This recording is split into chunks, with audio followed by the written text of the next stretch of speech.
Ya, les pasé en pendrive a Breno, entonces Breno les va a distribuir, ¿ya? Pero yo entre mañana y pasado corrijo mi situación y les envío al WhatsApp, ¿ya? Ya tenemos 5 temas hasta ahora. Con el tema de hoy estamos con patología de la vulva, patología del cuello uterino, patología del cuerpo uterino, patología del ovario, y hoy día que vamos a continuar con lo que es el ovario poliquístico, ¿ya? Creo que el último tema es patología mamaria, ¿no? Y con eso ya tenemos para el segundo parcial, ¿ya? Es un poquito más complejo estos temas de este semestre. El último ya es más complejo, es mucho más fácil, ¿ya? Hoy vamos a dar continuidad al tema que habíamos empezado en la anterior clase. Cuando hablamos de la patología del ovario, hablamos de un conjunto de patologías que pueden ser también de origen estructural, como es del tejido, pero también pueden compartir un origen funcional e incluso endocrinológico, ¿no? Entonces, en este momento nosotros hablamos de lo que son la patología del ovario poliquístico, que no es netamente una patología con un componente estructural, sino es una patología que encierra también una alteración endocrinológica e incluso en algunos casos va asociado a ciertas patologías metabólicas, ¿no? Como ya habíamos visto en la anterior clase, los tumores de ovario pueden tener una naturaleza muy variada. Habíamos visto los 3 tipos principales: los serosos, los mucinosos, los endometriales, que hacen una característica a cada uno de los quistes ováricos, pero lamentablemente la única forma de determinar esta naturaleza es cuando nosotros enviamos la muestra a la patología, ¿no? Los tumores, como les había mencionado en la anterior clase, pueden ser de gran volumen, de pequeño volumen, incluso pueden tener un desarrollo inicial tórpido, ¿no? Entonces, cuando nosotros hablemos ahora de ovario poliquístico, no vamos a hablar de estructuras o de lesiones de gran tamaño, sino vamos a hablar de estructuras que siempre van a comprometer más que todo la funcionalidad ovárica y la funcionalidad hormonal, ¿no? Ya les había mencionado, encontramos lo que son procesos sólidos y los procesos quísticos. En los procesos sólidos encontramos lo que es la hiperplasia del estroma, el luteoma del ovario y el edema vasivo. Cada uno de ellos con estas características. En relación a los procesos quísticos, pues encontramos lo que son ya las formaciones quísticas que producen una alteración estructural en forma de quistes foliculares, la hiperreacción proteínica quística, los abscesos centrales de ovario, los quistes por intrusión del epitelio superficial, el cuerpo quístico, el quiste endometriósico y nuestro tema de hoy, que es la poliquistosis ovárica. La siguiente.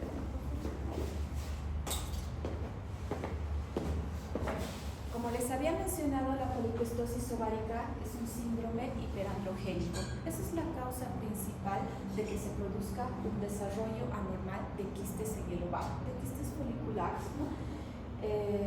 Así, por favor. Bueno, cuando hablamos de síndromes hiperandrogénicos, es una patología muy frecuente. Aproximadamente de un 5 a 10% de la población femenina se ve afectada por este tipo de patología, ¿no? Entonces, de 10 mujeres, una de ellas va a tener una alteración hiperandrogénica, ¿no? Va en relación al aumento de la secreción de los andrógenos. Y no solamente a esto, si hay un aumento en la secreción, también se va a incrementar lo que es la sensibilidad de los receptores androgénicos. Es por eso que se habla de una combinación de ambos. Puede haber, en algunos casos, puede presentarse de forma aislada solamente un aumento de la secreción de andrógenos y en algunos casos un aumento en la sensibilidad del receptor androgénico. Nunca lo habíamos conocido. ¿Por qué los andrógenos son responsables de que la mujer tenga una patología ovárica? Si los andrógenos es una hormona con mayor volumen o con mayor valores más elevados en el varón, ¿no? Directamente de las características del varón, ¿no? Pero vamos a ver en el transcurso de esta exposición cómo los andrógenos pues van a dar origen a lo que es van a alterar la función de la hormona luteinizante, folículo estimulante. Entonces, de esa forma también van a producir una alteración en lo que es el estradiol final, ¿ya? Entonces, en algunos casos, como les decía, se va a presentar una combinación de ambas situaciones. Las pacientes que presentan este tipo de problemas en relación a un síndrome hiperandrogénico, pues presentan alteraciones del ciclo menstrual, ¿no? Uno de ellos es la oligomenorrea, una disminución del ciclo menstrual, o en algunos casos el exceso de la hormona del andrógeno va a anular completamente lo que es la menstruación en la mujer, lo que nosotros conocemos como amenorrea, ¿no? Va asociado también a lo que es la infertilidad, ¿no? Estos dos son los componentes principales en relación a la clínica que va a presentar la paciente, ¿no? En algunos casos, el hiperandrogenismo también va a producir el desarrollo de una hiperplasia endometrial. Ya habíamos hablado de la hiperplasia endometrial, que se trata de un desarrollo anormal del tejido glandular del endometrio, y como vemos acá, también tiene la influencia de un síndrome hiperandrogénico, ¿no? En ciertos carcinomas de endometrio, tejido endometrial productor de andrógenos, estrógenos, entonces van relacionados también con un síndrome hiperandrogénico, ¿no? Los trastornos lipídicos, que no dejo de mencionarles, lamentablemente en la patología ginecológica femenina influye mucho lo que es el sobrepeso, el estilo de vida y la obesidad, ¿no?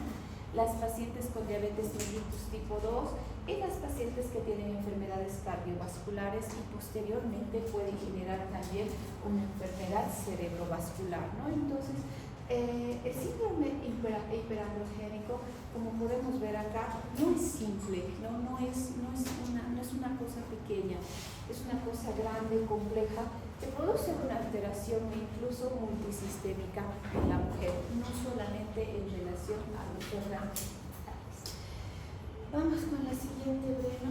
Bueno, para hablar de lo que es la fisiología de los andrógenos, hay que volver hacia atrás, ¿no? Entonces, no sé, hemos llevado bioquímica. ¿Llevan bioquímica ustedes? ¿Sí? Bueno, yo llevé en primer año. Sí, también. Yo llevé yo entré a la facultad en 2007. Hace, no sé, lleva a ser 20 años, ¿no? Sí, entré a la facultad de ese año. Entonces, en su estructura química, los andrógenos dependen o provienen de lo que es el androstano, ¿no? Los andrógenos son hormonas que se sintetizan en las glándulas suprarrenales principalmente, ¿no?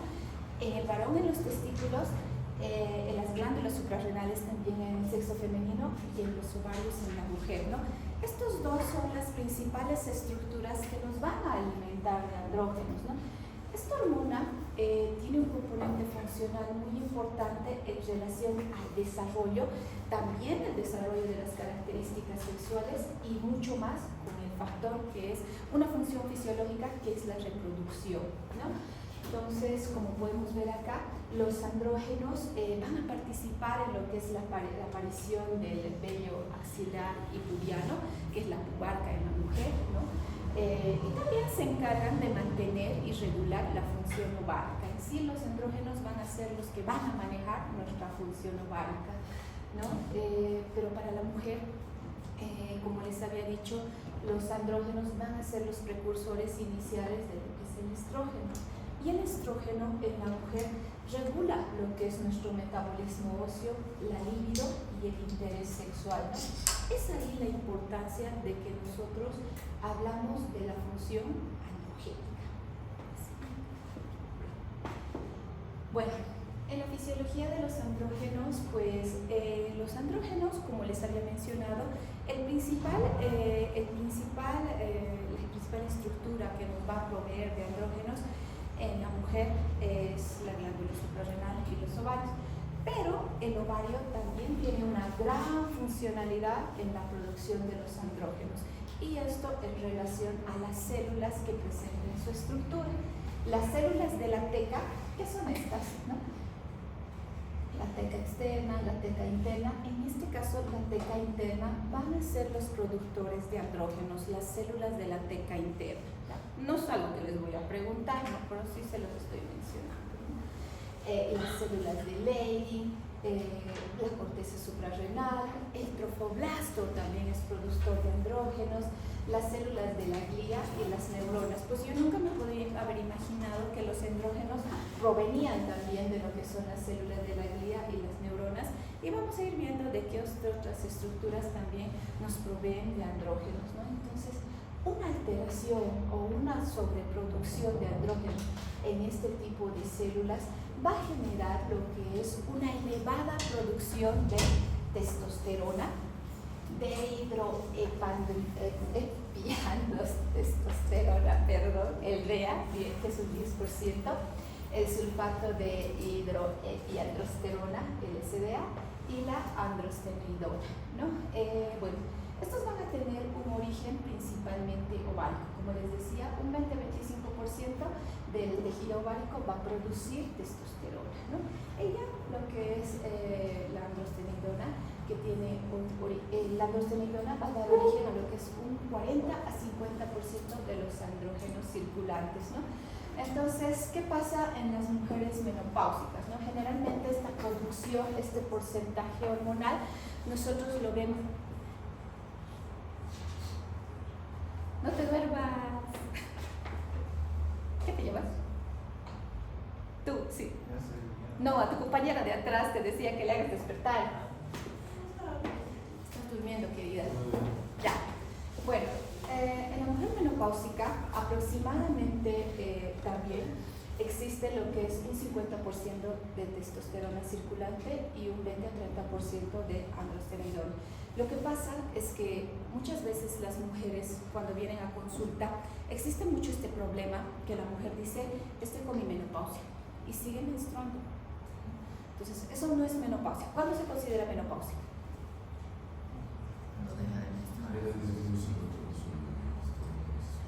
¿Cuándo se considera menopausia? Si se da menstruación. Hay la menopausia fisiológica, hay la menopausia iatrogénica, hay la menopausia quirúrgica, hay la menopausia medicamentosa. Entonces, ¿cuándo consideramos menopausia? La iatrogénica es cuando hacen histerectomía total. Esa es quirúrgica. Ya, pero ¿cuándo nosotros hablamos de menopausia? ¿Cuándo decimos esta paciente está con menopausia?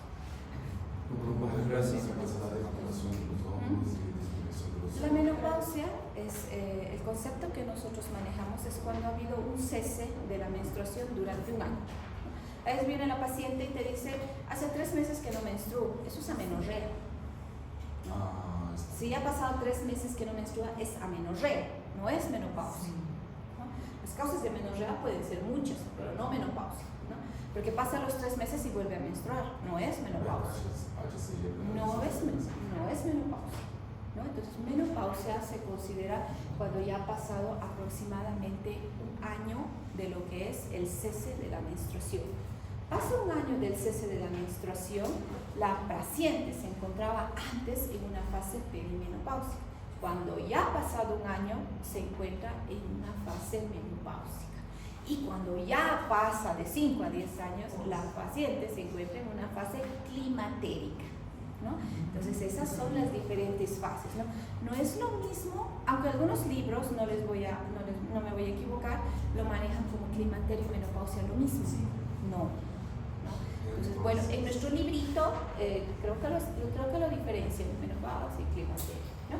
Pero lo que pasa es que, como podemos ver, si bien hay una atrofia ovárica en lo que es la producción de andrógenos en la mujer menopáusica, tenemos esto: las células de la teca, las células de Leydig, la corteza suprarrenal, no el trofoblasto, ¿no? Las células de la glía y otro tipo de tejidos que en la mujer, por más de estar en una fase menopáusica, va a tener todavía una producción androgénica y como consecuencia una función estrogénica.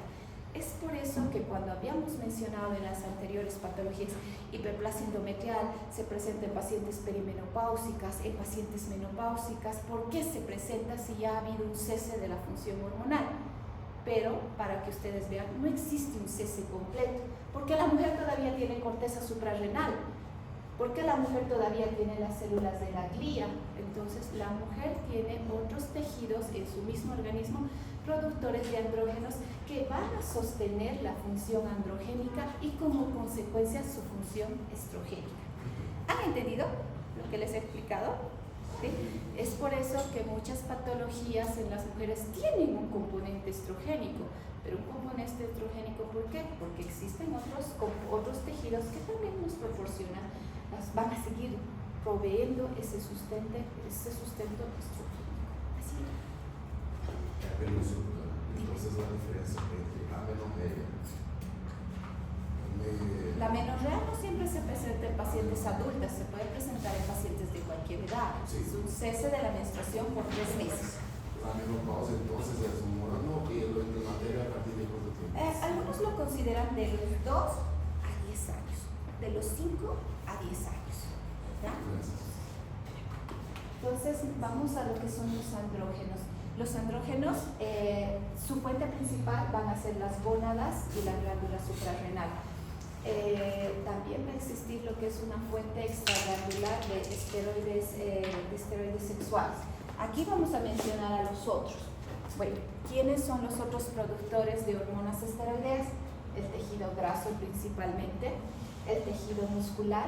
La glándula mamaria también tiene una gran producción de hormonas esteroideas. En el varón, la próstata, los huesos, el sistema nervioso central, como ya lo habíamos visto, las células de la glía tienen un porcentaje bajo, pero producen un aporte hormonal.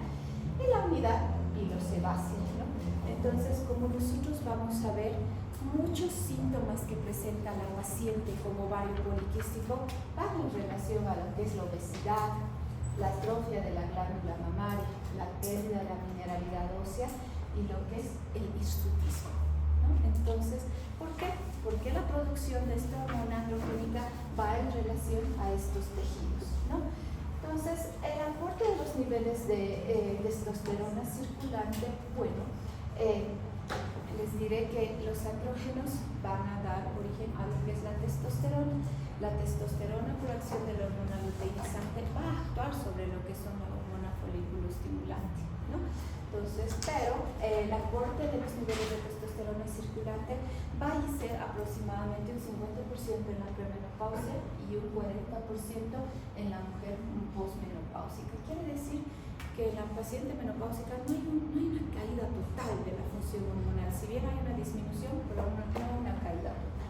Bueno, en relación a esta diapositiva, lo importante es saber que los andrógenos provienen también de este tipo de tejidos, ¿no? Si bien son estas dos las más importantes, también tenemos una fuente extraglandular de esteroides sexuales. Y doctora, entonces por eso que hay varios problemas en los fisicoculturistas, porque usted dijo que el mayor porcentaje está en el tejido graso, entonces ellos quedan en cero. Ajá. Por eso tienen esos problemas. Exacto, y también tienen alteraciones en relación a su fertilidad, ¿no es cierto? Y lo mismo pasa en las mujeres.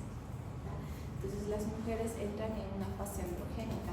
Es por eso que muchas mujeres que hacen ejercicio excesivo se anula su función menstrual. No sé si han escuchado. Las fisiculturistas generalmente no tienen menstruación. El mismo caso de las corredoras o las bailarinas que hacen ejercicios constantemente, entonces someten a un estrés que anulan completamente que incrementan su función androgénica y están en el estado similar a un varón. Ahora vamos a hablar de cuál va a ser el precursor y a partir de quién provienen los andrógenos. Pues uno de los precursores de los andrógenos en los diferentes tipos de tejidos va a ser el colesterol, ¿no? Entonces es por eso que lo asociamos mucho al sobrepeso, obesidad, ¿no? Entonces, porque es un precursor de andrógenos, ¿no? Entonces lo que hace es que las células donde está el mayor porcentaje de células androgénicas, en las gónadas, en las células de la teca, va a actuar sobre lo que es el factor de crecimiento insulinoide, ¿no? Y van a hacer que estas produzcan androstenediona y testosterona, ¿no? Entonces, en la paciente, cuando existe una estimulación de lo que es excesiva, de lo que es el factor de crecimiento insulinoide, se va a generar en la paciente un estado de hiperinsulinemia, ¿no? La hiperinsulinemia va a provocar lo que es un aumento en lo que es la hormona luteinizante, estimulando a las gónadas de las células de la teca en la sobreproducción de androstenediona y testosterona, ¿no? Que son las principales hormonas que van a producir lo que es la alteración estrogénica, ¿no? Lo que hace la paciente es generar un microambiente androgénico, es decir, que la paciente va a empezar a tener la funcionalidad hormonal como la de un varón, ¿no? Y como consecuencia se va a producir lo que es un hiperandrogenismo y lo que es la anovulación, ¿no? Entonces la paciente va a empezar a producir folículos, ¿no? Entonces este es el ovario, ¿no? Produce folículos, ¿no? Ocurre todo ese estímulo y produce folículos, ¿no? Pero ninguno de ellos ovula, ¿no? Están ahí encapsulados, ¿no? Y es ahí donde nosotros cuando realizamos una ecografía vemos lo que es una poliquistosis ovárica, ¿no? Ya. Entonces, a nivel suprarrenal, pues se va a producir lo que es la adenocorticotropina, la hormona liberadora de corticotropina, la insulina y el factor de crecimiento insulinoide, quienes van a estimular lo que es la producción androgénica. A nivel periférico, la dotación de andrógenos y estrógenos depende de la dotación enzimática de cada tejido, ¿no? Algunos tejidos son productores de andrógenos, pero en poca cantidad, pero el ovario es un tejido el que produce una gran cantidad de lo que es hormona androgénica, ¿no? Y las glándulas suprarrenales. La siguiente.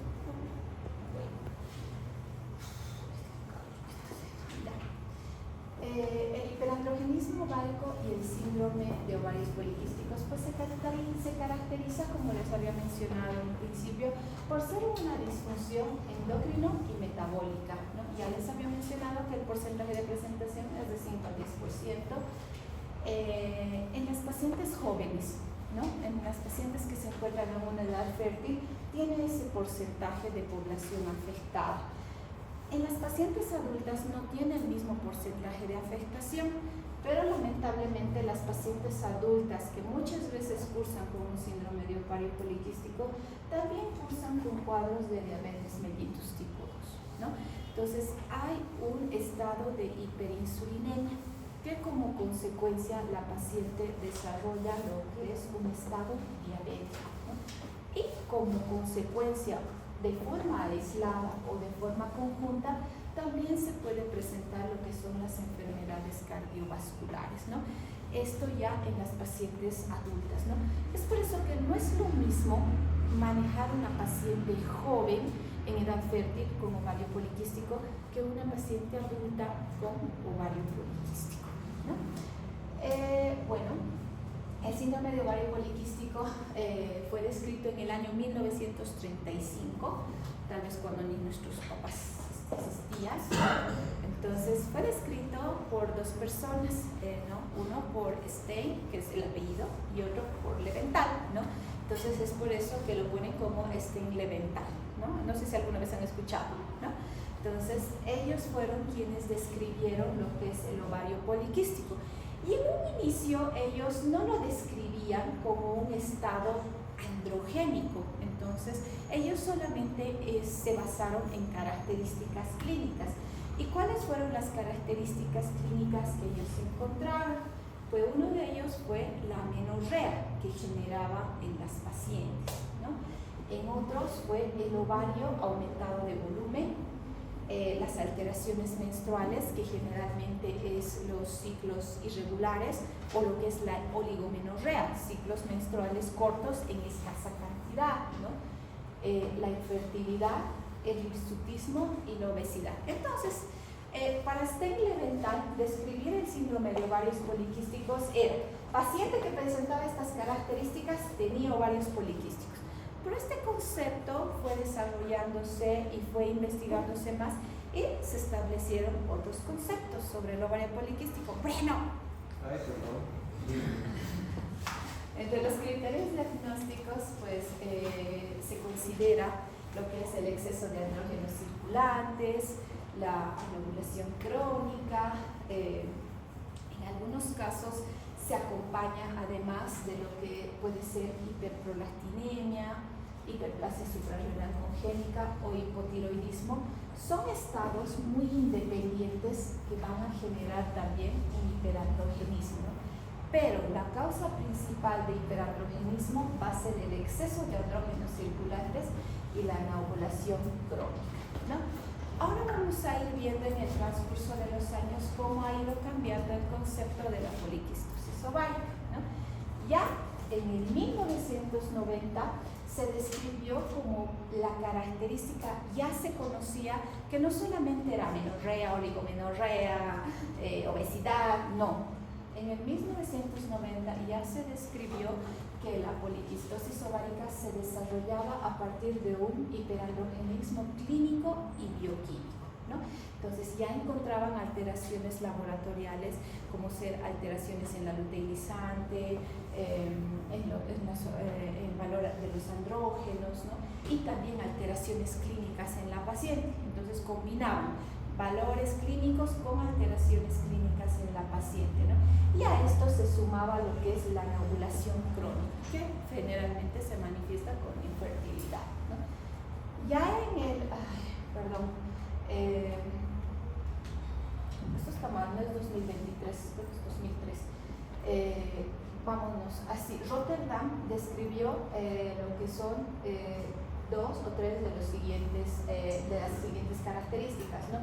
Está mal el año, van a disculpar, se los voy a corregir. La oligoanovulación, porque se presentaba oligoanovulación, el hiperandrogenismo clínico y bioquímico y el ovario poliquístico por ecografía. Entonces Rotterdam ya agregó algo más, además de las características clínicas que presentaba la paciente y de las características en relación a los valores hormonales, agregó lo que es el ovario poliquístico por ecografía, ¿no? Entonces, ya en el 2003, sí, es 2003, perdón. Y en el 2006, la Sociedad de Excesos de Andrógenos por Excelencia describió que se trataba de un cuadro de hiperandrogenismo y disfunción ovárica. El hiperandrogenismo generaba en la paciente lo que es hirsutismo o hiperandrogenismo, ¿no? Y lo que es la disfunción ovárica ocasionaba en la paciente oligoovulación y un ovario poliquístico, ¿no? Lo que encontramos generalmente en las pacientes que tienen ovario poliquístico, aproximadamente un fenotipo clásico. ¿Saben qué es fenotipo, no? ¿Sí? ¿Qué es fenotipo? Son las características de las externas. Eso, características externas. Entonces, las características externas clásicas de las pacientes con ovario poliquístico van a ser lo que es la obesidad, ¿no? Y una insulinoresistencia severa, ¿no? También existe un fenotipo ovulatorio en relación a las características del ovario, ¿no? Es que va a haber menos andrógenos y con una insulinoresistencia moderada, ¿no? Y un tercer fenotipo va a ser el que va a presentar solamente anovulación crónica y ovario poliquístico por imágenes, ¿no? Como ya Rotterdam había descrito, ¿no? Bueno, vemos que el síndrome de ovario poliquístico presenta una prevalencia muy elevada, ¿no? Y tiene cifras variables en relación a las etnias, ¿no? Es un trastorno complejo, lamentablemente, tiene múltiples factores asociados, tiene un carácter poligénico con penetración familiar y algunas influencias ambientales, ¿ya? Como les había dicho en un principio, es un desorden con exceso de andrógenos por excelencia, ¿no? En la paciente produce lo que es principalmente infertilidad y lo que son las complicaciones metabólicas. En relación a la hepatogenia, ¿a quiénes vamos a culpar de tener ovarios poliquísticos, ¿no? Pues uno de ellos es la genética. Aproximadamente un 50-80% de las pacientes con el ovario poliquístico pues tienen un familiar que presenta también los tres criterios que habíamos mencionado, ¿no? Entonces tiene un componente genético muy importante, ¿no? En estos genes vamos a mencionar a genes en relación a la insulina, genes en relación a la función de las gonadotropinas y también genes en relación a la biosíntesis de los andrógenos, ¿no? Otro factor etiopatogénico pues va a ser la función del eje hipotálamo hipofisiario y el síndrome de ovario poliquístico, ¿no? Lo que existe es que hay una alteración en lo que es la hormona luteinizante y esto altera la relación con lo que es la folículo estimulante, ¿no? Entonces va a haber un aumento de la relación, va a haber mayor luteinizante y menor folículo estimulante, ¿no? En relación a otro factor, también mencionamos a lo que son la dopamina y los opioides, que van a producir una disminución del tono dopaminérgico y de los opioides. Encontramos lo que es la inhibina, que va a producir la hipersecreción por el ovario, que suprime también la secreción del folículo estimulante. Entonces, el ovario y el síndrome ovario poliquístico, pues va a ser cuando la cantidad de estrógenos producidas por el ovario es exagerada, ¿no? Hay un estado de hiperandrogenismo, pero también un estado hiperestrogénico, ¿no? Entonces, esto va a producir lo que es la síntesis y la alteración en lo que es el estradiol, ¿no?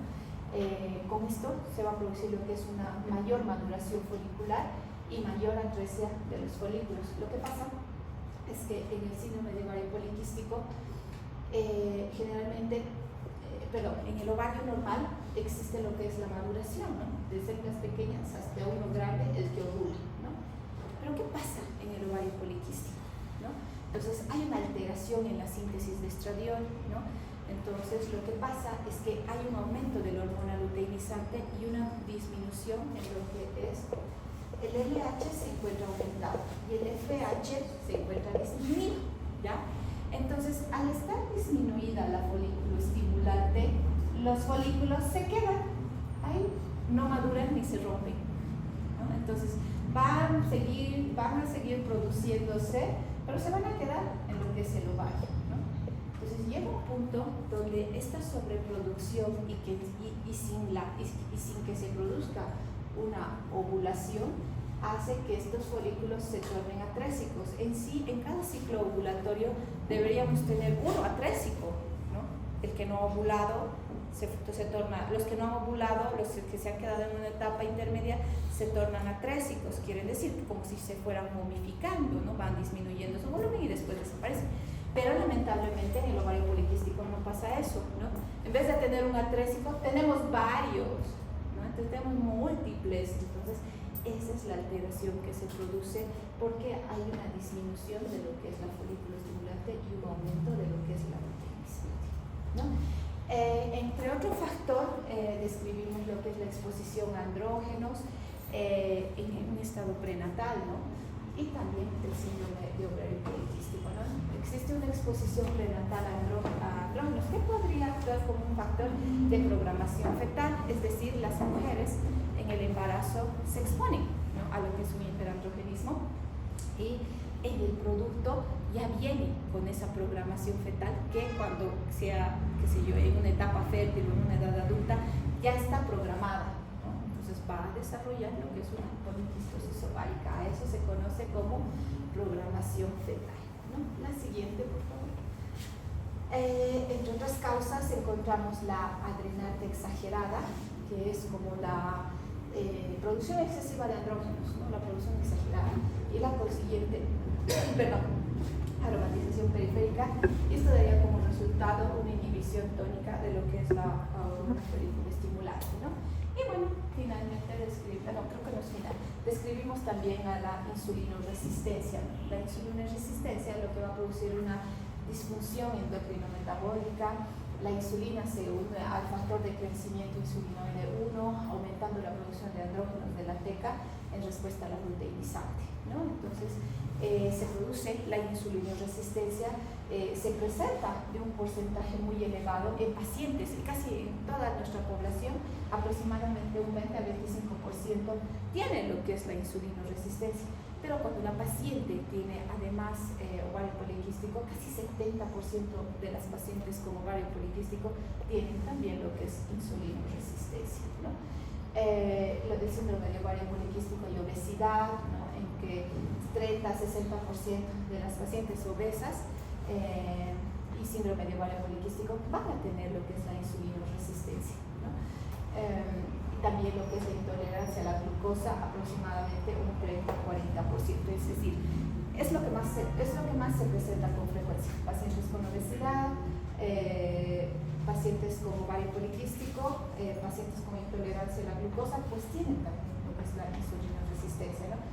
La insulinoresistencia y la obesidad pues son ya componentes de un síndrome metabólico, ¿no? Entonces, cuando nosotros hablamos de una paciente que tiene ovario poliquístico, resistencia a la insulina, obesidad, intolerancia a la glucosa, ya no hablamos solo de ovario poliquístico, hablamos de lo que es un síndrome metabólico, ¿no? Entonces, si nosotros vemos solamente quistes en el ovario, insulinoresistencia, ya, poliquistosis ovario. Pero si vemos que tiene además otros factores asociados, entonces ya la pasamos a otro grupo, ¿no? Paciente que tiene además un síndrome metabólico. ¿Cuáles van a ser las manifestaciones clínicas que van a presentar las pacientes? Pues el hiperandrogenismo, que es un estado hormonal similar al del varón, pues va a generar en la paciente lo que es la presencia de acné, ¿no? Hirsutismo, el desarrollo anormal de lo que es el crecimiento del vello, ¿no? La piel grasosa, ¿no? Que tiene la piel seborreica, y la alopecia frontoparietal, ¿no? Es cuando es similar al varón, ¿no? Que va a empezar a presentar entradas, ¿no? Entonces que ya va asociado a lo que es una alopecia frontoparietal, ¿no? La distribución de grasa abdominal, ¿no? Que tiene una distribución desigual, ¿no? Más que todo de forma centrípeta, ¿no? Todo hacia el centro, entonces va a tener un crecimiento mayor, acumulación de grasa, ¿no?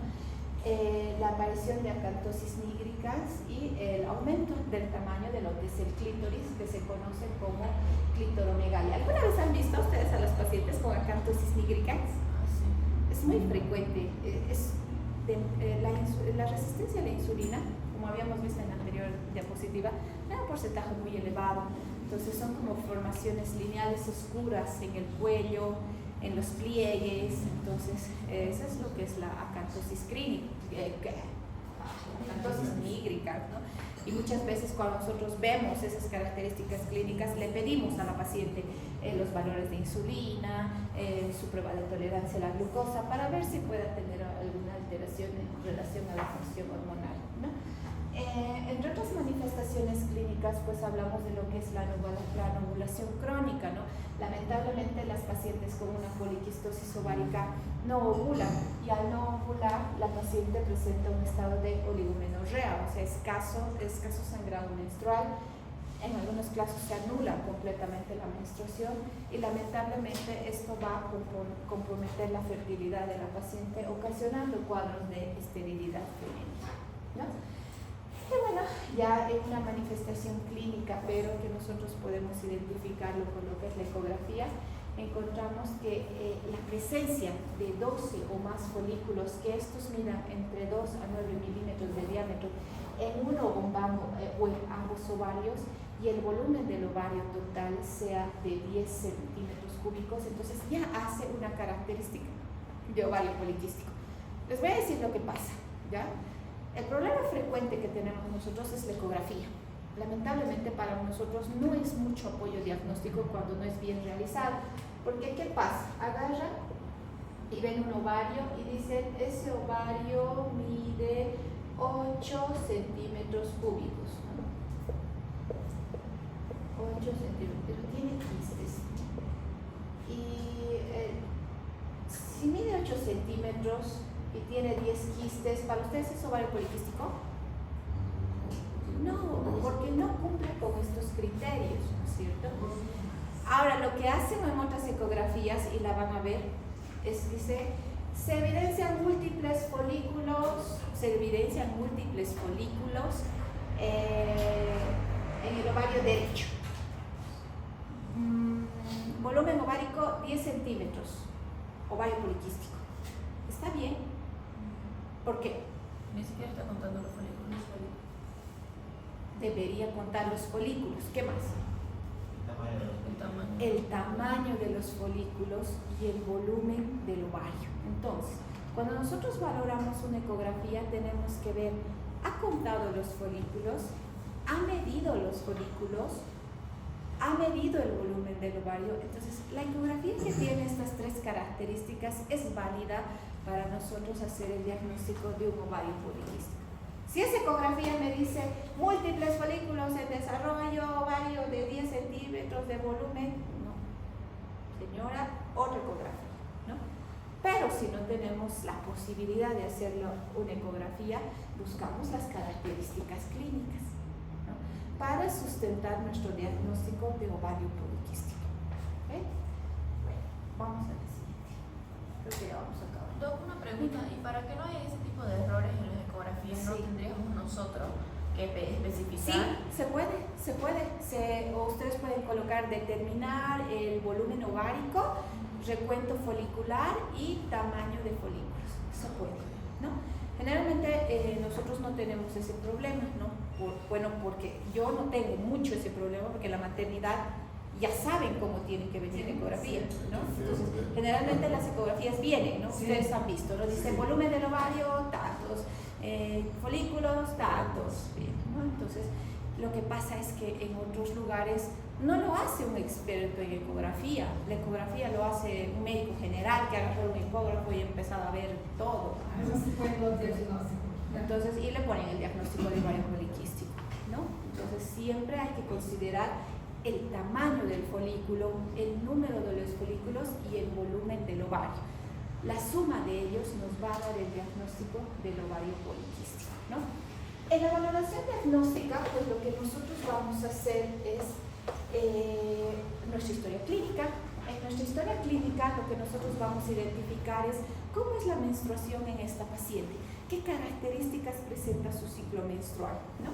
Entonces, muchas veces la paciente viene y nos dice, doctora, hace 3 meses que no menstruo y está chocha de la vida. Dice, no, yo no tengo menstruación, doctora, gracias a Dios, me ha pasado eso, y la paciente tiene 35 años, ¿no? Y nosotros estoy en mi menopausia, eso, encima nos dicen eso, ¿no? Y estoy en mi menopausia, y no, lo que nosotros tenemos que buscar es ver si esta característica clínica que está mencionada la paciente está asociada a un hiperandrogenismo y un ovario poliquístico, ¿no? Muchas veces el hirsutismo, ¿no? El crecimiento anormal del vello, similar al del varón, ¿no? Y el acné, lo que es la aparición de múltiples comedones y lo que es la alopecia, ¿no? La siguiente, por favor. Y también la atrofia mamaria, perdón, que también está en esa imagen, ¿no? Entonces, para medir los grados de hirsutismo en las pacientes con poliquistosis ovárica o en las pacientes con estados hiperandrogénicos, Ferryman Galway establecieron una escala, ¿ya? Entonces hacen una caracterización con imágenes en relación a la cantidad de pelo o de vello que vaya a desarrollarse en la paciente y en las diferentes áreas que vaya a afectar.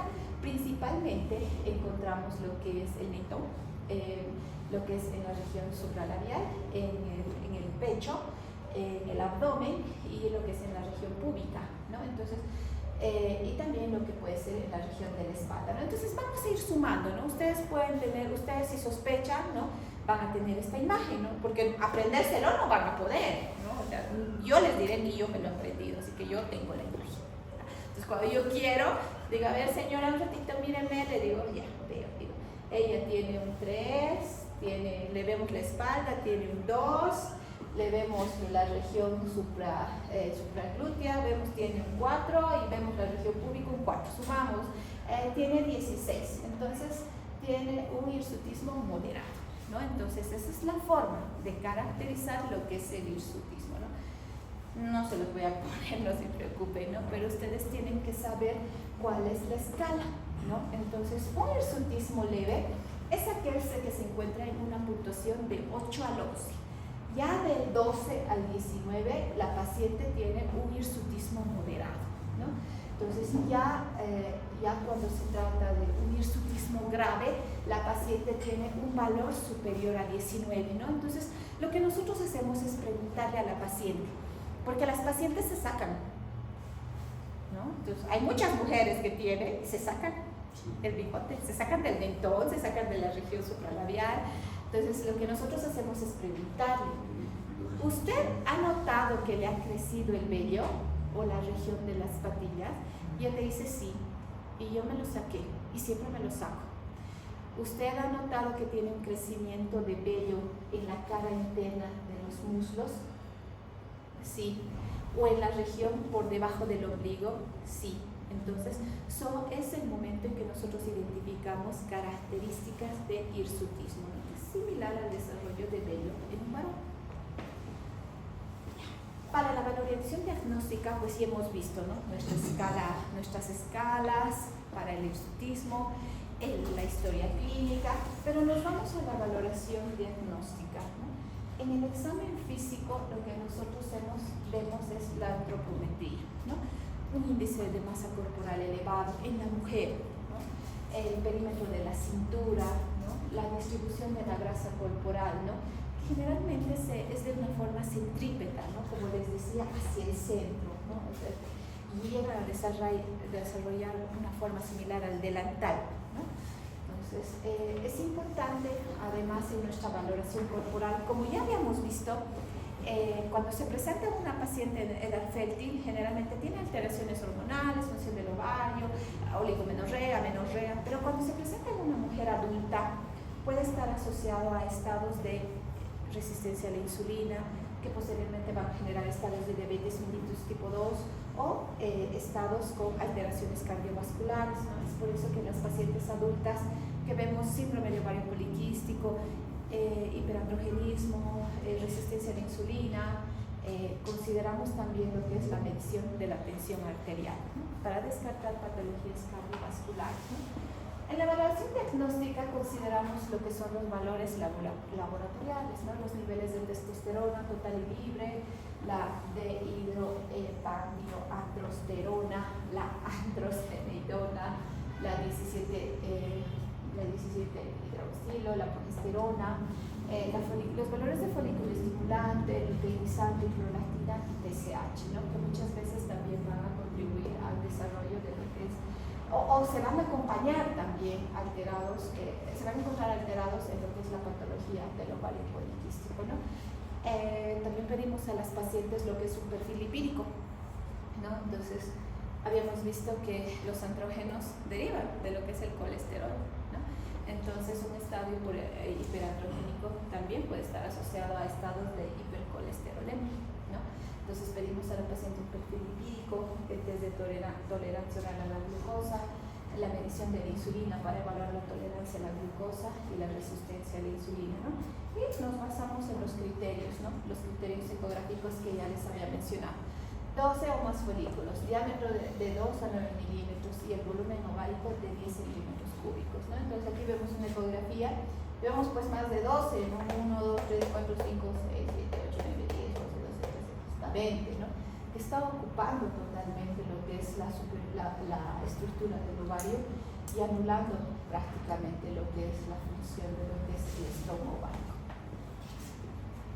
Bueno, en relación a los criterios de Rotterdam, que ya habíamos mencionado, los principales pues son la oligoovulación, los signos clínicos o bioquímicos de hiperandrogenismo y lo que es la poliquistosis ovárica por ecografía, ¿no?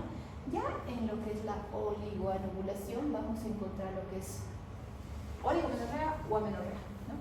Los signos clínicos vamos a ser el acné, el hirsutismo, la menorrea, la clitoromegalia, la alopecia androgénica, la reducción del tamaño de las mamas, una atrofia mamaria asociada a un ovario poliquístico y lo que es la voz ronca o también puede ser un aumento de la masa muscular. Y bueno, la ecografía ya se las había descrito, ¿no? La siguiente, por favor. Ay, no me la pasas más, te has ido al final, yo. No, te has ido al final. Ahora sí, no, una más. La siguiente. ¿Y de quiénes vamos a diferenciar? ¿No? ¿De quiénes vamos a diferenciar el ovario poliquístico? ¿No? Lo podemos confundir, sí, con una hiperplasia suprarrenal congénita. Lo podemos confundir también con un síndrome de Cushing, quienes van a ser nuestros diagnósticos diferenciales. La hiperprolactinemia nos van a dar estados similares a un ovario poliquístico. ¿Qué pasa en la hiperprolactinemia? Galactorrea. ¿Qué? Va a haber galactorrea, ¿qué más? Hay una ovulación de la folículo estimulante. Es como si la paciente estuviera embarazada, en fase de lactancia. Sí, ¿no? Entonces van a empezar a desarrollarse folículos, pero nunca van a reventar, ¿no? y van a empezar a ocupar el ovario, ¿no? Entonces, por eso es que se confunde, ¿no?, los estados de hiperprolastinemia con un estado de ovario poliquístico. Cuando nosotros corregimos la hiperprolastinemia, se corrige todo, ¿no? Le damos cabergolina y se corrige todo. Diferenciado. ¿Cómo? Y para se diferenciar. El Las laboratorio. hormonas. El laboratorio. De las hormonas. Claro. Ajá.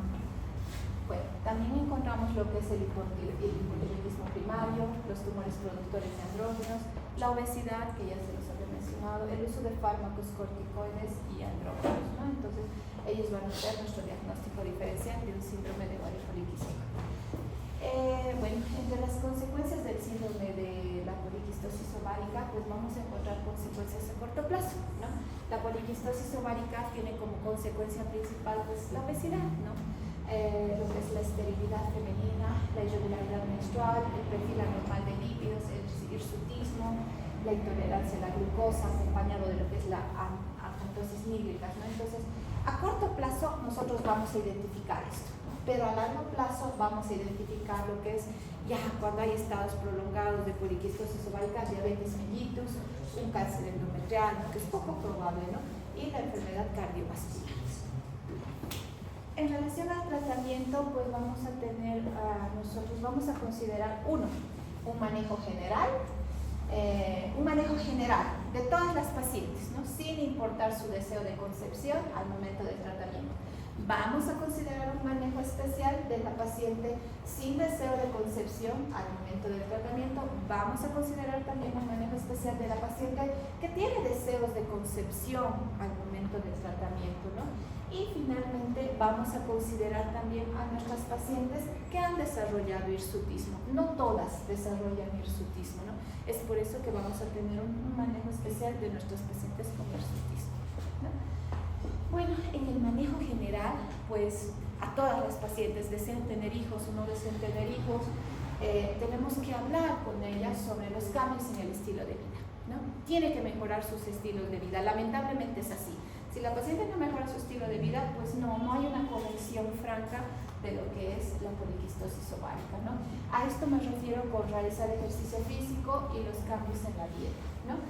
Realizar un screening de diabetes mellitus en la paciente diabética, orientar no solamente a realizarse lo que es una curva de tolerancia a la glucosa, ¿no?, sino también asociar a eso los cambios en el estilo de vida y el tratamiento ya con la metformina de primera línea, ¿no? Entonces nosotros vemos a nuestra paciente, vemos que tiene una alteración en lo que es una curva de tolerancia a la glucosa, que es esta, los valores normales. Entonces nosotros ya asociamos orientación, cambios de estilo de vida y metformina, ¿no? También debemos, en el manejo general, debemos hacer un screening de enfermedades cardiovasculares, ¿no?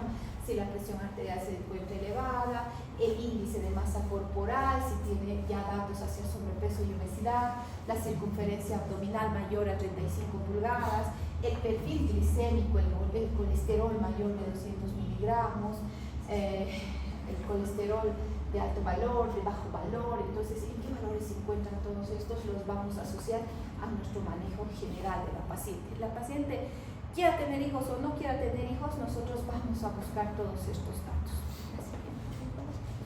Bueno, ya hay pacientes sin deseo de concepción, pacientes que dicen, no, todavía no quiero tener hijos, doctora. Entonces, para nosotros, nuestra función, nuestro principal trabajo va a ser trabajar y mejorar el desarreglo menstrual que presenta la paciente, ¿no? Entonces, para esto nosotros vamos a orientarle a la paciente al uso de los anticonceptivos orales combinados, ¿no?, que es el tratamiento que nosotros realizamos en la poliquistosis ovárica, ¿no? Entonces, los anticonceptivos de dosis baja son los más utilizados para tratamientos a largo plazo, ¿no?, y constituyen la terapia de primera línea en las pacientes, ¿no?, que tienen el ovario poliquístico, ¿no? Podemos también asociar el uso con progestinas, ¿no?, en las pacientes que no son elegibles para recibir anticonceptivos combinados. Se recomienda realizar una supresión con progesterona cada 1, 2, 3 meses. Hay pacientes que tienen patología mamaria, en las que no podemos utilizar estrógenos solos o no podemos utilizar por algún motivo el estrógeno, entonces utilizamos lo que son las progestinas para corregir el estado de poliquistosis ovárica, ¿no? Ya hay pacientes que tienen el deseo de embarazarse, entonces va a ser un buen manejo, ¿no? Entonces se va a buscar lo que es la inducción de la ovulación para lograr el embarazo deseado, ¿no? Ya les había hablado, ¿no? El citrato de clorofeno que ayuda a la maduración folicular y a la ovulación, ¿no? Pero cuando nosotros sabemos utilizarlo de forma correcta, ¿no? Entonces es un tratamiento también que realizamos en la paciente con poliquistosis ovárica y deseos genéticos. El letrozol. Y ya una opción quirúrgica pues es el drilling ovárico, ¿no? Que es la punción, ¿no? Entonces vemos los quistes en la corteza y hacemos una perpunción, ¿no? Entonces esto va a producir una disminución de las hormonas masculinizantes, ¿no? Y la paciente ya va a poder mejorar su estado de infertilidad secundario a la poliquistosis ovárica. Entonces son alternativas a pacientes que tienen deseos de embarazo, ¿no? Ya en las pacientes con hirsutismo, pues el objetivo es reducir la concentración de andrógenos, esto para detener la conversión final del vello a pelo terminal. Entonces encontramos lo que es los anticonceptivos orales, ¿no? Las guías actuales coinciden que el tratamiento de primera línea son anticonceptivos orales por 6 meses, ¿no? Entonces, sí, para el tratamiento del hirsutismo necesitamos utilizar anticonceptivos orales, ¿no? En algunos casos se usa la espironolactona, los agonistas de la hormona liberadora de gonadotropinas, el clorhidrato de prolactina, los inhibidores de la alfa-citonuricasa y bueno, al final la depilación, ¿no? Pero nosotros tenemos que corregir la alteración hormonal, ¿no? Depilándole a la paciente no vamos a curarle, ¿no? De su ovario poliquístico, ¿no? Entonces, ¿no? Pero nosotros generalmente utilizamos para el tratamiento del hirsutismo lo que son los anticonceptivos orales. ¿Sí? Bueno, en relación a las recomendaciones, pues el síndrome del ovario poliquístico es una endocrinopatía, ¿no? Como ustedes han podido ver, no es solamente el desarrollo de quistes en el ovario, lamentablemente es una alteración que tiene un origen androgénico, ¿no? Entonces, si nosotros corregimos la alteración androgénica, vamos a corregir esa alteración endocrinológica, ¿no? Es frecuente en las adolescentes y en las mujeres constituye la principal causa de anovulación y fertilidad, ¿no? Entonces, ya lo hemos visto en el transcurso de toda la exposición, que lamentablemente produce en las pacientes estados de anovulación que no permite que ellas puedan tener un embarazo, ¿no? Los criterios diagnósticos del síndrome de ovario poliquístico, como ven, han evolucionado con el tiempo, ¿no? Entonces, a un principio solo consideraban características clínicas, posteriormente han incrementado lo que son las características de laboratorio y finalmente las características de imagen, ¿no? Que fue Rotterdam quien en el 2003 introdujo los criterios para el diagnóstico de ovario poliquístico, ¿no? Y ya se han revisado ya entre el 2018 y el 2023 nuevas recomendaciones, ¿no? Que van ya hacia la búsqueda de alteraciones de estados hiperandrogénicos, ¿no? Bueno, la actitud terapéutica debe englobar la detección sistemática y el tratamiento de las enfermedades metabólicas concurrentes, ¿no? Lamentablemente muchas veces no basta con darle a la paciente un tratamiento anticonceptivo.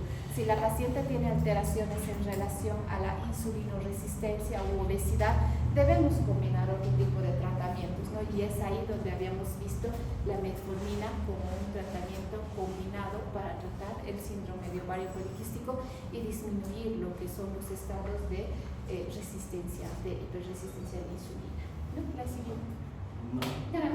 Bueno, ahí terminamos nuestro tema. Con esto concluimos patología del ovario y nos falta patología de mama y nos vamos a nuestro segundo porcentaje.